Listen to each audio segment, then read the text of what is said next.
Escuchando la plática de nuestro querido amigo Jaime, si se va y la da en una preparatoria, les garantizo que nadie estudia medicina, porque la verdad está muy cargadito el aspecto legal a favor de un control exageradísimo del médico. Y lo que me pidió platicáramos, y lo hago con mucho gusto, es el aspecto bioético. Y la verdad, como vamos a darnos cuenta, y no me dejarán mentir, yo creo que desde que decidimos estudiar medicina, desde que nuestra primera intención fue estudiar medicina, lo hicimos porque es un ámbito bioético. Ahí predomina la ética, predomina el afecto a la humanidad y todo esto. Pero sí estaba pensando, qué bueno que no la vaya a dar alguna prepa porque van a bajar el número de médicos. Entonces, esto de aspectos bioéticos en trauma es un tema que no ha sido muy tratado. Si ustedes se van a buscar en la literatura, hay muy poquito en este sentido. Entonces yo me he permitido fijar como objetivo tres elementos para estos próximos minutos. El primero, pues tendríamos que analizar el concepto de bioética en su más amplio aspecto. Esto lo tenemos que unir al otro aspecto, que es el trauma. Entonces es aplicada la atención de pacientes con trauma. Y como vamos a ver, un aspecto bioético es bastante amplio y lo tenemos que suscribir a este circuito. Luego, analizar la toma de decisiones que implican actuar con bioética frente a víctimas en la cadena de vida. O sea, desde que surge el trauma, y creo que lo vamos a poder seguir muy fácilmente. Y finalmente, pues la idea es limitar la mortalidad e invalidez temporal y permanente en este tipo de pacientes. Pero bueno, vamos con definiciones. La bioética, como ustedes lo ven en la diapositiva, es una rama de la ética que se dedica a proveer los principios para la correcta conducta humana respecto a la vida. Y el hablar de vida tiene múltiples facetas. En su sentido más amplio, entonces la bioética no se limita al ámbito médico, no es exprofeso de la medicina, sino que incluye todos los problemas éticos que tienen que ver con la vida en general. Les pongo un ejemplo. Ahorita en nuestro país, en Cancún, 190 países están discutiendo el cambio climático. Eso es bioética. Que por cierto, dos de los más grandes del planeta, Estados Unidos y China, no se están adhiriendo al acuerdo de Kioto. Y esto, ojalá de aquí al día 10 de diciembre, que va a durar esta reunión ahí en Cancún, en nuestro país, se logren acuerdos, porque deben saber que nosotros producimos de todo el planeta el 1% de los problemas que van a impactar lo que es el cambio climático. 1%. Sin embargo, estamos recibiendo el efecto, pues casi del 80% de lo que esto significa. Nada más pongan a pensar un poquito cuántos huracanes atacaron este año a nuestro país. Sí o no, en Veracruz, en la capital de Veracruz, bueno, no en la capital, pero en el puerto, incluso todos los niveles socioeconómicos, desde los muy pobres hasta los muy ricos, sufrieron la pérdida de sus propiedades, porque el Pánuco y todos los ríos subieron exageradamente su nivel. Esto se debe a ellos. Entonces, todo esto que tiene que ver con el cambio climático, con todos los fenómenos hidrometeorológicos de tipo destructivo, con toda la fuerza de la naturaleza, también están en el campo de bioética. Por eso decíamos que no es solamente el aspecto médico.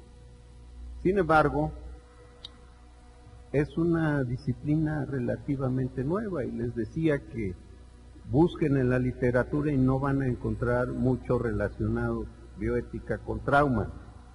Y les quisiera compartir dos gentes que de alguna manera han puesto ya la huella en lo que es bioética. Este es un sesgo que es un teólogo, filósofo, educador, usó el término, pero en relación del humano con plantas y animales. Las plantas tienen vida, los animales tienen vida. Y por otro lado, otra persona que ha dejado la huella es este oncólogo, que pues ya más cercano hacia nuestras épocas utilizó el término, pero como una ciencia de supervivencia, claro, acuñando este término muy relacionado con su especialidad, que es la oncología. También existe una definición que me ha parecido muy sensible para el actual médico, y es una definición católica que marca que la bioética es el estudio sistémico de la conducta humana en el ámbito de las ciencias de la vida, de la salud, analizados a la luz de los valores y principios morales, como que ésta se va acercando un poquito más al quehacer médico. Sin embargo, en la Grecia antigua, si nos vamos hasta esas épocas, hay una definición. ¿Ustedes se acuerdan todavía de la que acabamos de leer? Muy larga, muy compleja, tiene demasiados elementos, pero pues un doctorcito muy famoso, que fue Hipócrates de Cos, sacó una que me parece fabulosa para lo que vamos a platicar los próximos minutos, y es discernir lo bueno de lo malo. Yo creo que en todo acto médico, sobre todo frente a un paciente gravemente lesionado por trauma, no podemos estar cargando definiciones tan complejas, sino nada más en nuestro actuar, en cada momento en que tenemos que tomar una decisión, irnos por la decisión buena y alejarnos totalmente de la decisión mala. Pero, ¿en dónde está el ámbito de la bioética en nuestro quehacer médico? Vamos a dar algunos ejemplos para después entrar en materia. Transfusiones de sangre, ¿creen que es un problema de tipo bioético? ¿Les ha tocado algún testigo de Jehová que trae 6 de hemoglobina o 4.7? ¿Es un problema bioético? ¿Qué decisión tomarían? ¿Lo transfunden? ¿No lo transfunden? Es un verdadero problema. Yo creo que si nos vamos a la definición del médico griego, pues lo transfundimos. Yo en la residencia me enfrenté 2 o 3 ocasiones a esto, y pues mi petición al médico de base es: transfundámoslo, si no le decimos a nadie. Dice, eso tampoco es ético, porque estaríamos mintiendo, y si después sale con una hepatitis o algún problema de este tipo. Entonces, afortunadamente ahora se los tengo que compartir porque ustedes están frente a los pacientes graves y los controlan para que el cirujano trabaje a gusto. Lo que estamos haciendo los cirujanos en este sentido con los testigos de Jehová, si es una cirugía electiva, desde 3 meses antes van y depositan su sangre, y al transfundirlos es su propia sangre, y les damos garantías de esto. Otro problema que es frecuente es la eutanasia. Muchas veces las familias dicen, no, ya quítele todo. ¿Qué harían ustedes? ¿Sienten que es un problema bioético? ¿Sienten que al médico lo ponen contra la pared tratando de pedir algo? ¿Y qué es lo que nos enseñaron en toda la carrera? Proteger la vida. Entonces viene siendo un conflicto muy serio en el ámbito bioético. Trasplantes de órganos. ¿Sí o no existe ya comercialización de los órganos? En mi institución, que es el Seguro Social, ya hemos descubierto en varias ocasiones que dicen que es su primo, segundo, sobrino de no sé quién, y la verdad es una relación de tipo comercial. Le está vendiendo un riñón. ¿Esto entra en la bioética? Pues claro que sí. O más a estos muchachos que hay muchas historias. Una de mis enfermeras, Lupita Gaona, un sobrino joven de estos antropoides, porque van a antros, pues se fue a un antro, una muchacha primorosa que se parecía mucho a Britney Spears, lo fue cautivando, llegó a la mesa con todos sus demás cuates, y dice, ya la hice, y se fue, y no llegó esa noche, pues todavía era aplaudible su posición, no llegó la siguiente, no llegó en 15 días, y entonces lo estuvieron busque, y a la tercera semana llegó, y llegó con una enorme cicatriz, y le habían retirado un riñón. Entonces ese fue el gancho, se lo llevaron no sabemos a dónde, ni él se sabe, ni se acuerda siquiera, y le quitaron un riñón. ¿Entra ahí la bioética? Claro que sí entra. Pues obviamente yo creo que ese riñón se lo quitaron, etcétera. Debe de haber gente que super ultramillonarios que están buscando un riñón para sus hijos. Normalmente son gente del extranjero y se llevan los órganos empacados y los trasplantan por allá. Otro problema que es frecuente, pues es esto de la reproducción asistida. Esto no quiere decir que le ayuden a alguien para que procree la esposa. La fertilización in vitro, que también dentro de nuestra institución al inicio se convirtió en un problema muy serio que fue analizado hasta por el Consejo Técnico de si se debía o no se debía. Actualmente ya superamos todas esas etapas, pero fue un problema. El aborto, que bueno, ya en esta ciudad se ha convertido en legal, pero para muchos de nosotros que tenemos creencias cristianas, católicas, resulta difícil.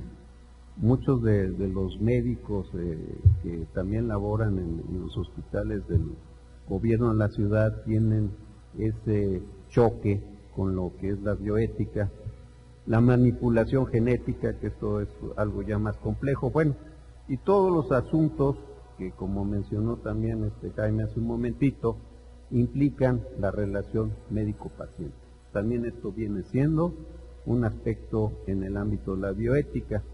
Pero vamos entrando un poquito más a esto. ¿Cuáles serían en el caso de emergencias y desastres? Yo quiero enfocarme al triage. Ya les han hablado estos días de lo que es el triage, que viene siendo la clasificación y categorización de la gravedad de un paciente para formarlo a quien atendemos primero. A los que están muy graves pero tienen posibilidad de sobrevivir. ¿Y qué puede suceder? Que también ahí, como vamos a ver, pudiera haber dudas o preferencias, otros intereses para atender primero al que no le toca desde el punto de vista estrictamente médico. El personal profesional que tiene que estar capacitado y entrenado. Si están atendiendo enfermos graves y no tienen la preparación, eso es una falta bioética. Están engañándose ellos mismos y están engañando a los demás y van a caer en todo lo que viene en la plática que ya escucharon. ¿Y por qué es diferente la capacitación y el entrenamiento? ¿O es lo mismo? Sí saben la diferencia, ¿verdad? ¿Alguien la sabe? Pues miren, Aquí en este mismo auditorio estuvo hace algunos años un amigo nuestro de WADEL, que es la Asociación Mundial de Medicina, Emergencias y Desastres, hizo la misma pregunta y pues la verdad yo también estaba ahí y empecé a tratar de discernir cuál es la diferencia entre capacitación y entrenamiento. Y pues ya él me ilustró con unas cuantas palabras. Si a tu hija en relación con experiencia sexual, que la quisieras, o educación sexual, tú quisieras que te la capacite o que te la entrene. Y entonces ven que es muy fácil encontrar la diferencia. Bueno, un personal profesional que no tiene ni la capacitación que viene siendo toda la teoría, ni la práctica, entonces está faltando a la bioética al estar atendiendo este tipo de pacientes. Las amputaciones, y les pongo el escenario de Haití, este año, en el terremoto. Yo mandé un grupo que fue a hacer una evaluación de daños, y pues ni los dejaron, se los llevaron luego a trabajar en los escombros, por cierto, en la Universidad de Haití, y pues encontraron gente, sobre todo ahí se rescataron a bastantes personas, pero ya que mandé un grupo de traumatólogos, cirujanos reconstructores y anestesiólogos, que era lo que en verdad se necesitaba, pues ya llegaron unos días después, 3 días después. ¿Y qué creen? Pues muchos de ahí y de República Dominicana, que les quedó muy cerca, pues ya habían practicado montonales de amputaciones.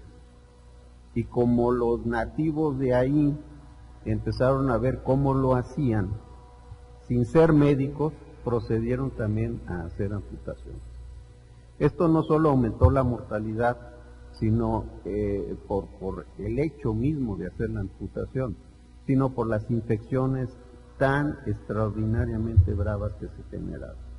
Esto sigue siendo un problema serio en Haití, ahora con su problema epidemiológico además, pero ustedes ven en las calles montones de gentes que fueron amputadas y desafortunadamente tampoco tienen servicios de rehabilitación que les puedan otorgar algo para poder defenderse mejor de la vida. Otra más, les llega el paciente gravísimo a urgencias, le llaman al anestesiólogo y le dice, lo necesito meter de inmediato. ¿Va a haber un consentimiento informado? Llega solo, no llega familia, no llega nadie. ¿Es o no también un problema de tipo bioético? Y esto es entre muchas otras cosas.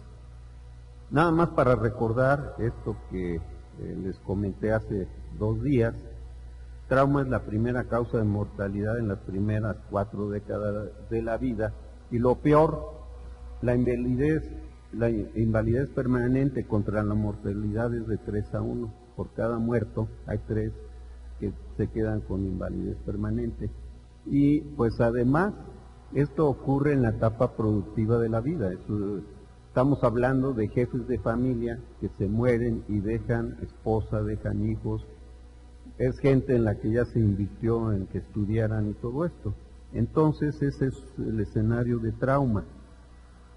Y yo quisiera que juntos fuéramos viendo en dónde tiene más fuerza el problema bioético, que como decía el médico griego, hay que tomar la decisión buena.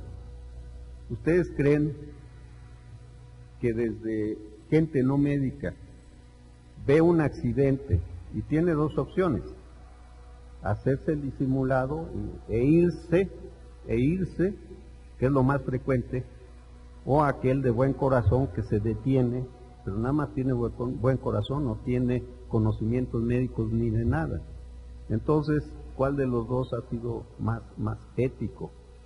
La primera ayuda es una persona que está lesionada, que está tirada, atropellada, y esta primera ayuda también tiene un problema bioético, si no sabe qué es lo que no se debe de hacer, y lo mueve y le provoca una lesión de médula, entonces ya lo deja o parapléjico o cuadripléjico o finalmente lo mata. Entonces ahí también está presente la bioética. Solicitud de apoyo profesional. Como se llegan a interferir las señales de radio, llega la ambulancia Patito y son profesionales. Es un problema bioético. Lo bueno es de que ahora se está avanzando tanto en esto que ya la certificación y todo esto, la preparación, la profesionalización de los técnicos en urgencias médicas está muy avanzada. Lo más probable es de que llegue alguien, pero tenemos, ¿se acuerdan? El técnico básico y el técnico avanzado. Si llega uno básico y quiere resolver todo, debe de enfrentarse también a un problema bioético. Pues llega el apoyo, pero tienen que saber qué hacer, y no solo saber qué hacer, sino que tengan todos los implementos en la ambulancia que les va a servir para fijar la columna vertebral. Peor si este sujeto que puede salvarse y vivir está dentro del automóvil. Cuando un choque puede ser muy grave aunque vayamos a 40 kilómetros por hora. Si lo hacemos contra un muro o contra un tráiler que está estacionado, eso puede ser bastante grave. Y definitivamente el extraer a alguien de un vehículo en estas circunstancias amerita mucha capacitación y entrenamiento.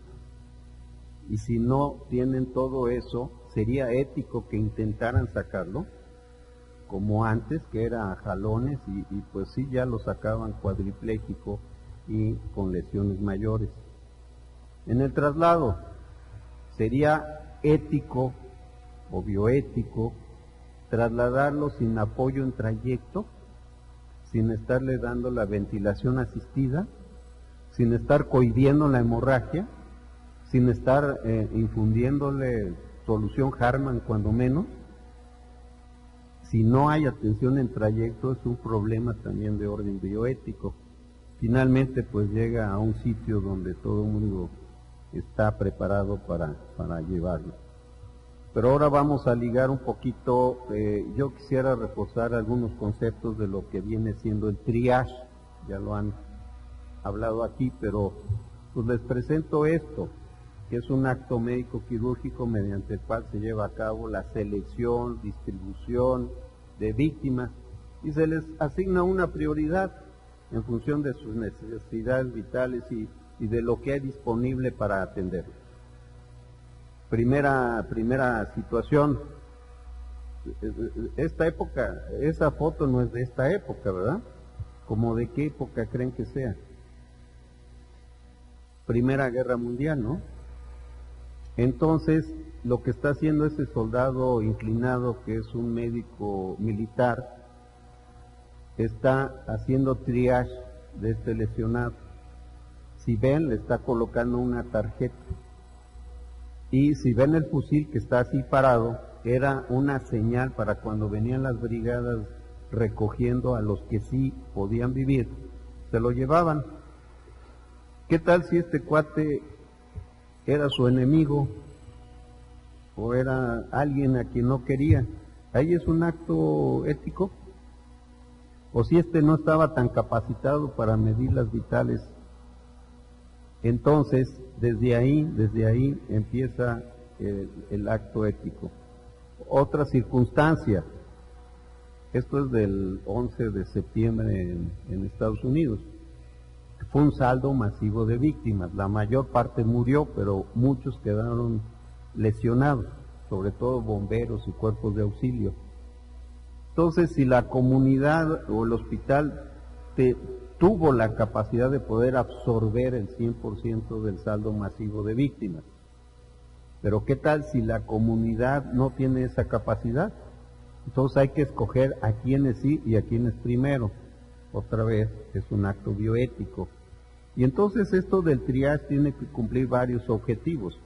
Identificar lesionados, yo les diría, de los que están ahí, que este fue un simulacro que hicimos en Puebla con el Hospital de Trauma, de los que están ahí, ¿a cuál se llevan primero? Tienen que acercarse a hacer el ABCDE, primero ventilación, vía aérea, ventilación, control de hemorragia y todo, se tiene que hacer. No es así nada más de que ya te vi y pues te ves con más sangre afuera. Entonces marca la atención, la prioridad, se tiene que clasificar con el código de colores internacional que está aprobado. Quisiera decirles que en el terremoto de Kobe, que cumplió ya 20 años, ellos usaban algo muy raro de tarjeta de triage y hubo mucho problema con la ayuda internacional porque pues estaba en japonés. Y entonces pues los cuerpos que llegaron de Noruega y de otros países nomás no entendían. Entonces se adoptó ya internacionalmente un código de colores, pues que todos reconocemos, aunque en inglés se diga red y aquí colorado, pues todo el mundo lo entiende. Entonces ya se adoptó ese código que ahorita vamos a repasar nuevamente. Luego a la unidad hospitalaria, y como decía Jaime hace un ratito, a lo mejor en todo el aspecto legal dice que a la unidad más cercana, pero si la unidad más cercana es la maternidad La Conchita y le vamos a llevar a un neuroquirúrgico, pues no, tiene que ser el hospital cercano adecuado, el más cercano que sea adecuado. Ahora, tenemos que enviar primero a los pacientes recuperables, no a aquel que tiene masa encefálica expuesta, que tiene un trauma de tórax, un neumotórax, que tiene fractura de cadera. Tan solo saben cuánto secuestra de sangre una fractura de cadera. 3 litros. 3 litros, porque es una zona muy, muy vascularizada. Una fractura de fémur en un adulto de 70 kilos puede llegar a secuestrar hasta 1,5 litros. Entonces nada más hagan la cuenta, fractura de cadera con fractura de fémur, aunque no tenga otra cosa, ya está quedando en una anemia fisiológica. Entonces hay que llevar a los pacientes que sean recuperables. Y la idea es salvar al mayor número de víctimas en un mínimo de tiempo y con un mínimo de recursos. Lo que hay que hacer es precisamente aprovechar la hora dorada. Y así se puede uno encontrar, así encuentran las ambulancias, los técnicos en urgencias médicas a las víctimas. Esto es parte del simulacro, este es el nicho de víctimas, así se llama en el simulacro. Y entonces lo que medimos, lo que evaluamos es cómo actúan los técnicos en urgencias médicas o los médicos que llegan ahí para escoger de una manera bioética quién debe de llegar a quirófano, quién debe llegar a terapia intensiva, quién debe de llegar incluso a la morgue. Las bases del triage es ver la gravedad del lesionado y la potencialidad de sobrevivencia, que es con qué control médico lo vamos a hacer, con qué recursos tenemos en ese instante y el tratamiento definitivo a qué distancia está. No es lo mismo en una carretera o en el medio rural a una ciudad como la nuestra, que para donde jalen a los primeros 15 minutos ya encuentran un hospital. Y este es el Código Internacional de Colores, que como un refuerzo quiero que lo repasemos juntos. El rojo es el estado crítico, pero con pronóstico favorable. Puede ser un neumotórax, atención, que con una aguja en el segundo espacio intercostal le quitan la atención y tienen minutos extras para poder llevarlo. Entonces son todos estos que son graves, pero que sabemos que se van a recuperar. El amarillo es delicado o grave, pero está estable. A veces son las hemorragias de hígado, de vaso, o alguna fractura doble, los dos fémurs, va a secuestrar, pero lentamente, una cantidad importante de sangre. La prioridad verde son lesiones mínimas, son aquellos que están espantados, están llenos de tierra. En el sismo del 85, yo quisiera comentarles que pues salían de los escombros, muchos por sí solitos y otros con ayuda. Esto fue en las primeras 8 a 10 horas. ¿Y qué creen? Se fueron por sus medios, o la familia los llevó, o incluso las peceras, que eran combis en aquella época, los llevaron a Magdalena de las Salinas. Esa es la historia que yo les puedo contar. Pero llegaron en las primeras 12 horas 1080 pacientes, entre los muy graves y estos, los polvorones, así les pusieron.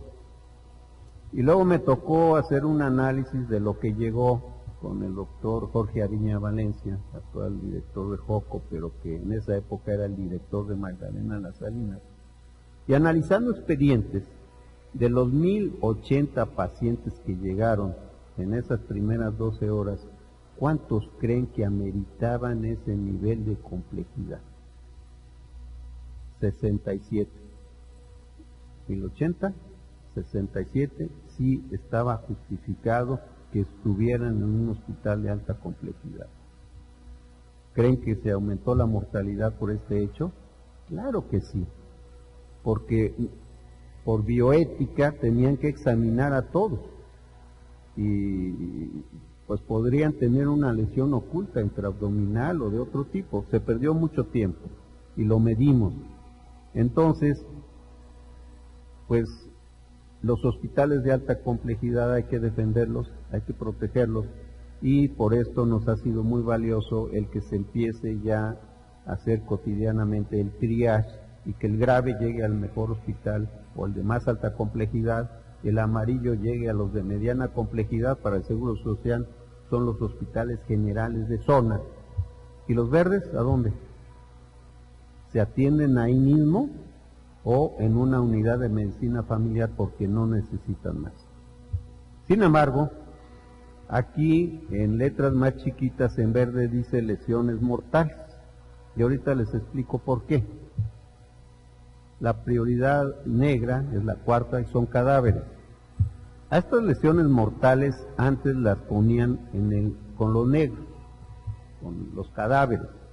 Entonces imagínense alguien que medio alcanzaba a tener algo de conciencia y veía que todos sus compañeritos de al lado estaban muertos, pues qué despedida le estaban dando, ¿no? Entonces luchamos mucho con organismos internacionales, OPS, WADEN, y pedimos que se pusieran con los verdes. Y les digo la razón. Primero, los verdes, sí o no, son los que tienen menos daño. Respiran, se mueven, no tienen lesiones graves, andan espantaditos. Entonces, al ponerles ahí los que calificábamos como lesiones mortales, descubrimos que muchos de ellos, que ya se habían dejado como cadáveres, no lo eran, y se empezaron a recuperar y pasaron a color amarillo, y ahí se quedaron en color amarillo. Entonces mucha gente se salvó. Y otra parte que es también sensible es ayudarles al bien morir. Y es conmovedor, porque muchos decían: dígale a mi hija y a mi esposa que las adoro, que siempre las quise. Otros decían: bueno, le quiero decir dónde está escondida la lana, porque pues ya no voy a estar yo. Y otros mandaban saludos a la casa chica también. Entonces, esto de alguna manera viene siendo una ventaja, que esos que se supone que no son recuperables estén con los pacientes verdes. Ahora, vamos a ir analizando los tres. ¿Cuáles son los rojos? Pues son los que pueden y deben de ser estabilizados con altas posibilidades de sobrevivencia ante tratamiento y transporte inmediato al hospital adecuado, no al más cercano. Los amarillos, lesiones sistémicas, sin hipoxia ni choque, y se pueden esperar alrededor de 45 minutos bajo estricto criterio médico, y se trasladan después de los rojos. Aquí lo que sucede es que conforme van llegando las ambulancias, hay que enviar primero a los rojos, y estos vienen después. Hay zonas de triage que ya están calculadas para estos efectos. Y los verdes no presentan alteraciones sistémicas, en fin, están deambulando. Y la otra parte de los verdes son estos que vemos aquí en la diapositiva. Pues puede ser que a algunos sea obvio que ya están a unos minutos de morir, lesiones múltiples de cráneo, de tórax, de cadera, pero o las quemaduras como ven ahí, todos estos se ponen también con los pacientes verdes, y créanme que estamos llevando una estadística y la verdad muchos se están logrando salvar y eran gentes que ya habían dado por perdidos. Y bueno, ahí viene la otra parte importante, ya dentro del hospital, que es el ámbito donde ustedes trabajan. Su paciente grave va a competir con otros, cuando hay un saldo masivo de víctimas, por el servicio de urgencias. Y del servicio de urgencias a lo mejor por la sala de reanimación. Y luego de ahí viene la otra competencia, unos tendrán que competir por terapia intensiva. ¿Y cómo están nuestras terapias intensivas habitualmente? ¿Mucha capacidad vacía? No, están llenas. ¿Y a quién saco de la terapia para meter a este? Entonces hay pocos espacios y viene siendo un conflicto bioético en el cual nos meten a los médicos. Y luego pues también va a haber mucha competencia por salas de cirugía. Y si esto ocurre en una madrugada en donde hay poco personal, pues es otra presión adicional a nuestro aspecto bioético como médico. Y ahora los quiero poner en alguna circunstancia que a lo mejor va a llegar, y no digan que no. El doctor Antonio Carrasco Rojas, que ya fue presidente de nuestra Academia Mexicana de Cirugía, tomó el ATLS, lo invitamos, fue en Monterrey, veníamos platicando en el avión, dice, bueno, pues yo me dedico mucho a cirugía electiva, cirugías complejas, pues a lo mejor ni me va a servir, pero qué bueno que ya lo tomé, ya lo pasé. Pues a la semana siguiente viajó con su familia a Oaxaca, iban en un carro, iban unos primos, unos tíos, total eran 3 carros. Y en una serie de curvas iba un camión de redilas lleno de gente, lleno de campesinos, se volcó y hubo un saldo masivo de víctimas. ¿Y qué creen que pasó? Que nuestro querido doctor Antonio Carrasco Rojas, pues bajó a toda la familia, a sus hijos, a sus sobrinos y todo el mundo, y él fue de a uno por uno de las víctimas, clasificándolas en rojo, en amarillo. Y uno lo mandó al pueblo más cercano para que hablaran a la patrulla, a la Federal de Caminos, y trajeran ambulancias. ¿Y qué creen? Salvó muchas vidas. Entonces por eso los quiero poner en esto. ¿Qué harían ustedes en esas mismas condiciones que se encuentran? Hay 2 opciones, ¿no? Según nuestro médico griego, la buena y la mala. Podrían seguirse, y ahí se ven, pero si se quedan, ¿cómo van a clasificar rápidamente con tan poquito recurso un solo médico ATLS o un solo médico entre todos ellos? Por cierto, uno de sus hijos ya se dedicó a la medicina y él dice que se motivó con esa situación. ¿Qué harían frente a unas 30 víctimas que iban en ese camión de redilas para hacer el triage ustedes? Esto se llama triage dinámico y es para un saldo masivo de víctimas. Pues bueno, miren, es de alguna manera algo que pueda ser un poquito más sencillo. La primera vendría siendo que griten: todos los que me escuchan, por favor, levanten la mano. ¿Ahí qué va a haber? Estado de conciencia, respiran, se mueven, entienden.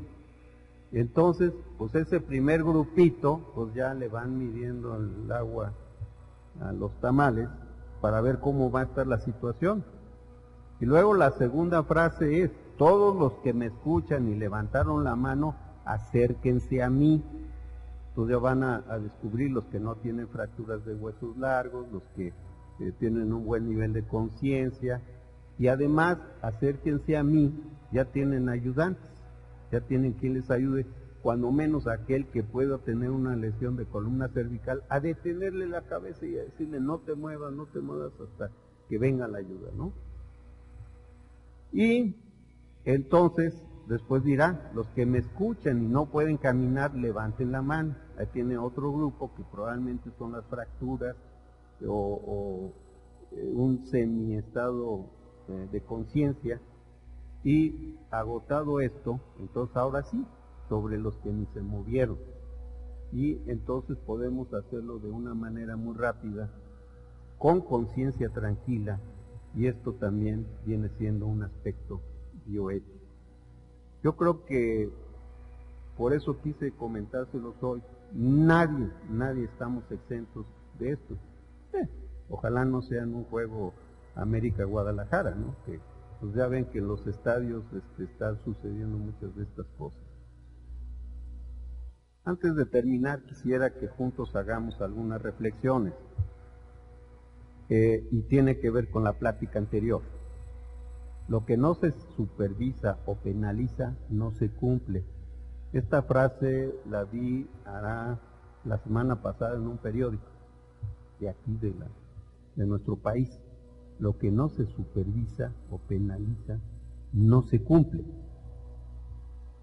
Yo creo que los médicos estamos muy lejos de lo que dice la Ley General de Salud, el código y todo esto en bioética.